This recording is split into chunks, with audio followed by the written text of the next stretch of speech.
started when I was in New York working with playwright Terrence McNally. We were working on a piece called At the Statue of Venus, which was actually to open the new opera house in Denver, in Colorado. And Jonathan Pell from the Dallas Opera, who I've known for many years, called, and this is 2005, and said, we're going to be building a new opera house in Dallas, and we want to have a new work as part of the inaugural season, and we would like for you to write that work. And so I was very, very flattered and thrilled and honored to be asked. And I looked at Terrence, who I was thinking of working with at the time, and I said, well, what should we do? I mean, it's a big new opera house. It's very bold. It's initial season. It's an American house. It's got to be something that's, you know, very daring. And he goes, well, there's only really one piece I'd be interested in doing, and that's Moby-Dick. And I was as taken aback as everybody. But when I saw the sort of sparkle in his eye, I knew that it would be possible. And I thought that the big issue with that piece is to condense that 600-page book into a workable, like 60-page libretto.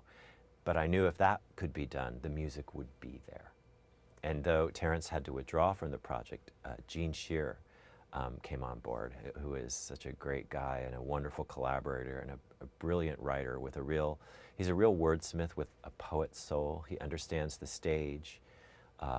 He understands what opera does differently than anything else. And working with him, we were able to figure out how to tell this story.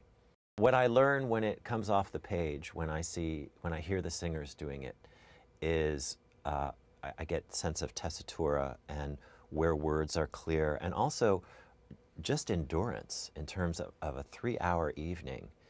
You know, how much, you know, in any particular register is going to wear them out or not, and what do I want to save so that we really have big vocal payoffs where I want them, and we're not, you know, giving everything away early on. So yeah, the singers become great collaborators in the process too. I love singers. I mean, they're my people. So I love interacting with them and getting to know them, and that's why it is also very important for me, before I write a note, that I know who the singers are, who will create these roles. Because I'm going to write for the character, I'm going to write for the role, but I'm going to dress it on someone for the very first time. And when I know their character, their voice, their range, what they're like, it just makes it three-dimensional right from the beginning. It's not this abstract, you know, character like soprano or tenor. What does that mean? You know, but then, you know, every project is about, you know, you start with this huge canvas, and little by little you rein it in, you bring it in closer and tighter into focus. And that's what happens in my creative imagination too. So knowing the person that's going to create that role just brings it even more tightly into focus for me.